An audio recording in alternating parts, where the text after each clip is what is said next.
Welcome to our video series about strengthening the shoulder. Today we're going to start at the most basic level and work our way up. I like to define them as stages. First stage is when some people are in very acute pain. Many of you will be beyond this, but post-surgical, we need to start here. You grab yourself a chair. As you sit in that chair, very simply, you're going to do 3 motions. I call it the saw. All you're doing, thumb up, coming back and forth, saw. You can have someone help you through the motion. The next one, the chicken wing. Just come right up. Stay within your pain tolerance. Someone could be sitting right next to you and help you cradle your arm under your forearm here, and that's going to give you a little extra confidence. And then the backhand, right here. All you're doing is keeping your elbow tucked into your side and bringing the arm back and forth, keeping this bent at 90 degrees. If your elbow is bent at 90 degrees and staying tucked in your side, you're doing the backhand exercise correct. So again, saw, chicken wing, backhand. Welcome to our beginning of strengthening exercises. These are very important exercises for physical therapists to prescribe, and they must be done absolutely correctly. Any deviation of the motion will use different muscles. Muscle substitution, also known as cheating.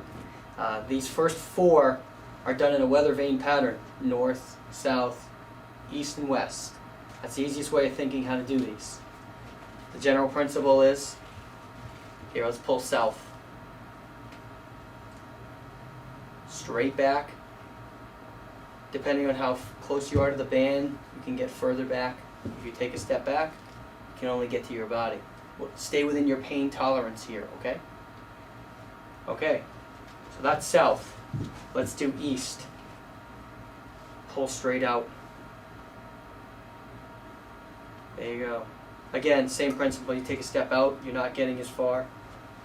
Take a step in, look how far I can get away from my body. Stay within your pain tolerance. Okay, north.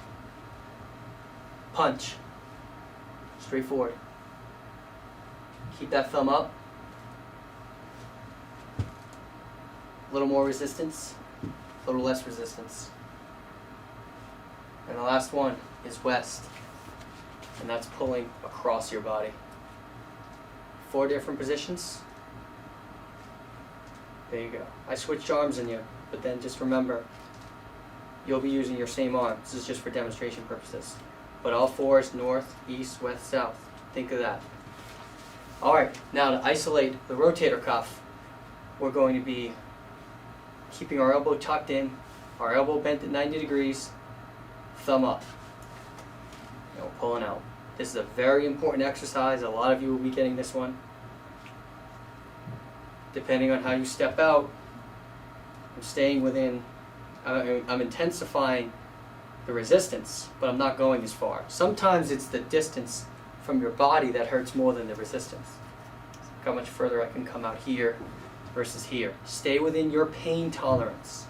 Change up how you're grabbing the bandle. You can do 2 sets of 10 to start, twice a day. It's the usual start prescription. Eventually I want to get you to do 3 sets of 10, 3 times a day, every day. The next one is pulling inside your body. Thumb up, elbow tucked in and bent at 90 degrees, and you're pulling in towards your body this time, as opposed to away. This rotator cuff muscle is less involved, usually not as hurt. This may be very easy for some people. That's okay. We still want to do a little bit of it.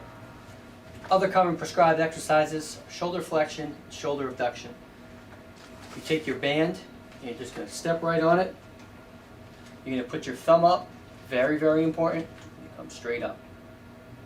Depending on how much band you step on, you're going to change your resistance. You step on your band a lot, you have a lot of resistance, you're not able to come as high. Loosen it up, all of a sudden I can come up.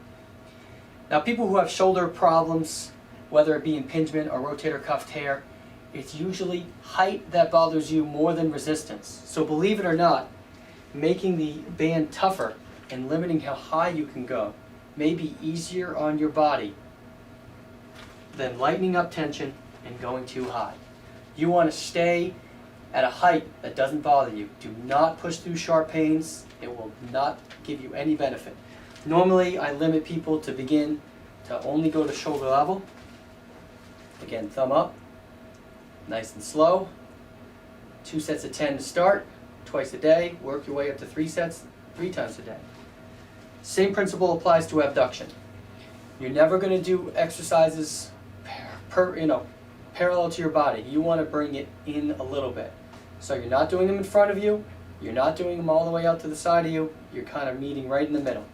You're coming straight up. Same principle. Stay within your pain tolerance. Limit your height if they hurt. Start low. Once you've demonstrated that you're able to go to shoulder level, do 3 sets of 10 3 times a day and have no ill effects, that's when you could really lighten up on your band. It sounds funny to lighten up once you're getting better, but you're going to start at shoulder level and go higher. That's the next stage. Please only do these if prescribed. You need to be feeling pretty good to be able to get to these exercises. This is really trying to transition you back to work and back to full recovery. But done too early will actually aggravate the shoulder, and if you have a spur in there, will actually make matters worse. So again, only do those when prescribed. Now we're going to do this at a higher elevation. This is for when you're starting to get better. We're going to try and transition you back to work, but we got to make sure your rotator cuff can handle it. General premise: elbow right at shoulder level, maybe even a little below. Bent at 90 degrees. This one, your palm's actually down. We're starting to challenge the rotator cuff at this point. You're going to keep your elbow at the same level, keep the elbow bent at 90 degrees, and you're going to come straight up. If you need to put your hand under here, or you could rest your hand on an object like a dresser, you come straight up. There is no elbow bending or straightening going on. I see a lot of people do this when they do it, or they do this. They come up and they bend their elbow too much. That is the incorrect way of doing it, and you're not working your rotator cuff. You want to stay here, bent at 90 degrees, come straight up, straight up. If you're doing any of this, or this, you're doing them wrong. It stays bent, come straight up like that. Just add the band. There's no elbow going up. Don't do any of this. The elbow does not move. It stays flat. That's why using an object will help you out. These are very particular exercises. Doing them right is essential. Perfect. 90 degrees. Elbow stays located, not moving anywhere. 2 sets of 10. Work your way up to 3. Start twice a day. Work your way up to 3 times a day. Again, make sure that you limit the pain should be very light. If pain increases or you're more sore or you're just having a difficult time with them, hold them. Speak to us or your doctor before you continue. Same principles as before. Elbow on a perch, 90 degrees, palm down there, here. So same principles as we just did with the stage 2 exercises. What you're going to do is you're going to lift up like this. You keep that elbow in one place and bent at 90 degrees. If you're cheating by pulling the band this way, bending your elbow, or you're straightening your elbow, you're doing them wrong. It needs to stay bent at the same angle. If they hurt, you can do them a little lower. You don't have to work all the way up high. Eventually, as you get better, work your height up a little bit. Never past the shoulder level. You want to have a lot of tension on your band here. You want your elbow still out, still a little bit in front of you, still perched a little bit below your shoulder, and your elbow stays bent at 90 degrees. And you're pulling forward, pulling forward. Stay within your pain tolerance.